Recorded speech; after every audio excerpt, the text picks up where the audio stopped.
आखिरी पैगाम दिया है, वो क्या है?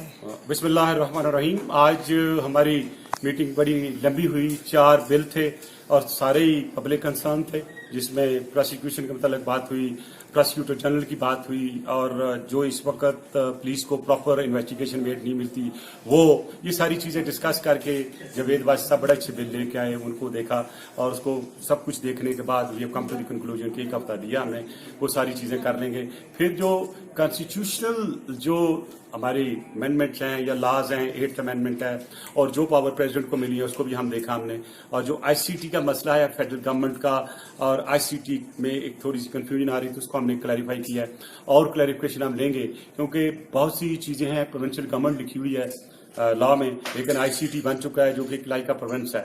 तो हमने ये देखना है कि बहुत सी ऐसी चीज़ें रह जाती हैं because of the legal provisions ना होने की वजह से, वो हम क्रिएट कर रहे हैं ताकि बेहतर अंदाज से चल सके।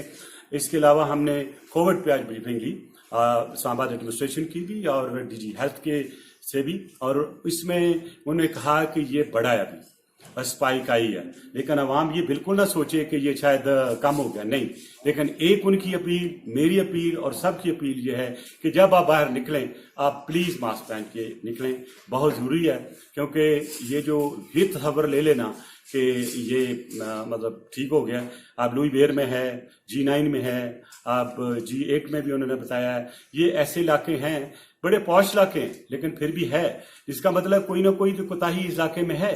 तो इसलिए जो कोताही उनको नजर आई वो ये है कि हम लोग जो SOPs ऑब्जर्व नहीं करते। तो मेरी अपील होगी पूरे पाकिस्तान से, कौम से, खासतौर इस्लामाबाद के वासियों से, बचें इससे, अपने प्यारों को भी बचाएं, खुद भी बचें।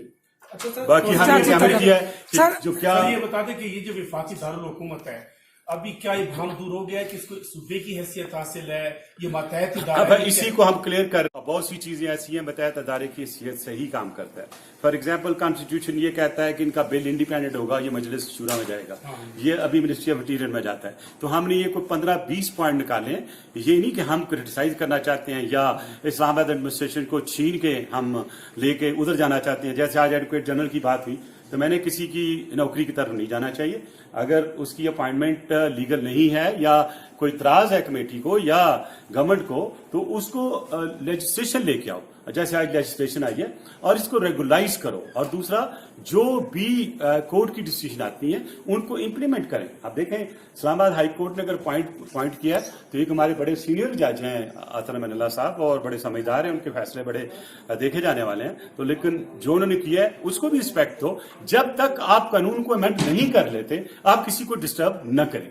तो इसलिए आपने देखा होगा बड़ी लंबी मीटिंग हुई, और वो सारे इश्यूज जो कि पुलिस के रिलेटेड थी, जो प्रोसिक्यूशन के रिलेटेड थी, एडवोकेट जनरल से रिलेटेड था, प्रोसिक्यूटर जनरल की हम पोस्ट क्रिएट कर रहे हैं यहाँ पे, डिस्ट्रिक्ट लेवल पे जो अटॉर्नी होते हैं उनको लेके आ रहे हैं, क्योंकि जो मेरे नोटिस में चीजें आ रही हैं, दायरा मैं भी इसी माहौल से, इसी माशरे से एक्सपीरियंस करता हूं कि जी सरकारी वकील आए नहीं, जाओ जी फड़ के लाया, वो सरकारी वकील उग जाता है, किसी वकील को लाता है, वो गाड़ी के चलो भाई बोलो, ये उसको पता ही नहीं मैंने केस का क्या सुनना क्या सुनाना, वो कहता है अच्छा बोल दो भाई, जो कहता है आईओ कहता है बोल दो। इसी तरह मैंने सीनियर लेवल पे भी ये मेरे पास ऑब्जर्वेशन है और I can defend it what I am saying it. तो हम ये चाहते हैं कि ये एक पूरा सिस्टम कॉन्स्टिट्यूशन के तहत, लॉ के तहत होना चाहिए कि अगर एक लॉ ऑफिसर है तो उसको पता है उसके पास 5 केसेस है, सुबह उसने जाके डिस्ट्रिक्ट कोर्ट में पेश होना है या किसी और कोर्ट में जाके पेशी देनी है, और अगर उसको घर से उठा के लाएंगे जबरदस्ती, चल भाई बोल जो हम कहते हैं, तो फिर कैसे होगा? इन सारी चीजों को हमने बड़ा एग्जामिन किया कमेटी ने, और देखना चाहते हैं कि आइंदा ऐसी चीजें ना हो। मलिक साहब, आज आपने जेलों के हवाले से भी बात की, में जो जेलों के अंदर रिपोर्ट थी उसको हमने नहीं पास किया क्योंकि उसमें चंद लोगों ने देखे हुए हैं, लेकिन जो एक्चुअल जेल रिफॉर्म्स है उसमें नहीं है। अब फीमेल और मेल की जेल सेपरेट होनी चाहिए, खाने का जो अलाउंस है नहीं है, वहां पे रहने की जगह नहीं है, एक छोटे कमरे में 12 बाय 12 में अगर 50 बंदे रखेंगे तो क्या होगा? तो अब बीमारियां फैल रही हैं वहां पे। तो अब ये फैसला हुआ है कि कमेटी बनाई है, उसको कोऑर्डिनेटर मैंने राना मकबूल साहब को बनाया है और डिस्ट्रिक्ट सेक्रेटरी इंटीरियर और सबको मिला के हमने कहा कि आप रिकमेंडेशन बनाएं, वो कानून बनता रहेगा। हम अपना क्योंकि इख्तियार है कानून बनाने का, हम कानून बना के देते हैं आपको। सर माजी में सर मलिक साहब माजी में जेल रिफॉर्म कमेटीज बनती रही हैं, اور بلکہ ایک کمیٹی کی اعتزاز احسن صاحب کے دور میں میں خود بھی ممبر رہی ہوں.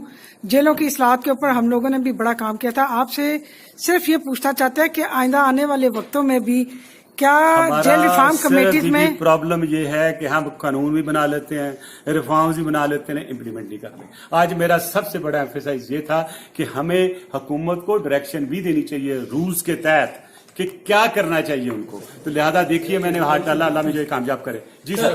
اچھا ملک صاحب 12 اکتوبر آ رہا ہے, 12 اکتوبر ملک میں جمہوریت ڈی ریل ہوئی, ڈیموکریسی کو ختم کیا گیا, کالا دھبا. میں یہی کہہ سکتا ہوں آئے مل جل کر کوشش کریں کہ جو کانسٹیٹیوشن کی سپریمیسی ہے اس کو مینٹین کریں, اور یہ بھی دعا کریں کہ ہم میں کوئی ایک قسم کی یونٹی بھی آئے اور قوم کے لیے متحد ہو کر کام کریں کرٹیسزم کی بجائے. اور پھر میں دوبارہ کروں, اللہ کرے نہ 12 اکتوبر آئے اور نہ ہی وہ 7 اگست آئے. سر جی, ملک کے موجودہ صورتحال کے بارے میں آپ آگاہ کیجیے. آپ خود بھی وزیر داخلہ رہ چکے ہیں, ملک کی موجودہ جو صورتحال ہے اس کے بارے میں جوڑو. مجھے ڈر لگ رہا ہے نہ, مجھے ڈر لگ رہا آنے والے وقت سے کہ مجھے سچویشن ٹھیک نہیں نظر آ رہی.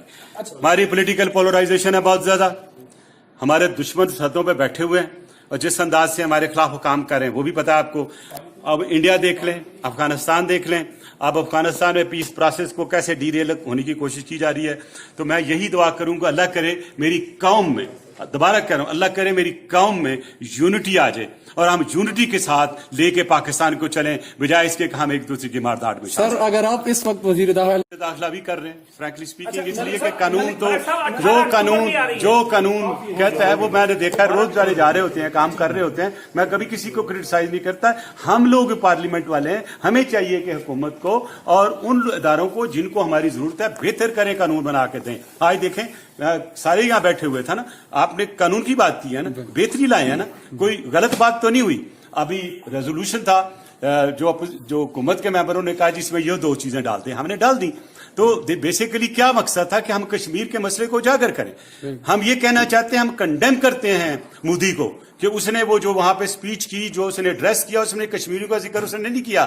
وہ 431 دن ہو گئے ابھی جیل میں, ان کی اتنی بڑی آرٹ ڈیل بنی ہوئی ہے. تو ہم یہ دنیا کو بتانا چاہتے ہیں. کچھ لوگوں نے کہا جی آپ دنیا کے ملکوں کا نام نہ لیں. میں نے کہا ہم ہاتھ جوڑنا چھوڑ دیں, ہم سمجھ ہونا چھوڑ دیں. جو رائٹ ہے ان کو دلانے کے لیے جس لیول پہ بھی جس انداز میں بھی جانا چاہیے, ایون وہ اگریسو بھی ہو, ہمیں کشمیریوں کے ساتھ کھڑا ہونا ہے اور مودی کو کنڈیم کرنا ہے. Modi is a chief terrorist, he is a enemy of not only Muslim but he is the biggest enemy of Kashmir.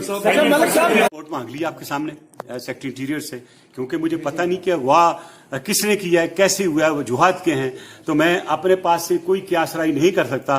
مجھے کل تک میں رپورٹ سیکٹری انٹیریئر سے مانگی آپ کے سامنے ہے, لیکن مجھے افسوس ہے کہ وہ ہوئے ہیں. ابھی تک سندھ گورنمنٹ کو اس پہ ایکٹ ہونا چاہیے تھا, اگر دوسرے ادارے میں ان کو بھی ایکٹ ہونا چاہیے, کیونکہ جو ہمارے ساتھی ہمارا سرمایہ ہیں, ہمارے ہیرو ہیں, میں ان کے ساتھ ہوں. میں خود بھی ایک صحافی ہوں, میں لکھتا ہوں. مجھے پتا ہے لکھتے وقت بندے کو بڑا کیئرفل رہنا پڑتا ہے, کبھی کبھی کنٹرول نہیں ہوتا, سخت لکھ دیتا ہوں. پرسوں والا آرٹیکل میرا بہت سخت تھا, لیکن میں کوشش کرتا ہوں کہ میں مڈ لیول پہ اس طرح بات کروں کہ اچھائی کی طرف لے کے چلیں. صوبے کے تحت ویسٹ کی طرف سے آ رہا ہے, انڈیا اور چائنا میں اور گلف کریٹ کیا جائے گا. اور یہ جو میں دیکھ رہا ہوں, جو سیس کر رہا ہوں اور جو میں لکھ بھی رہا ہوں, کہ ایسا لگ رہا ہے کہ ویسٹ جو ہے اگلا وینیو ورلڈ وار 3 کا یہ ساؤتھ ایشیا بنانا چاہتا ہے. سر اس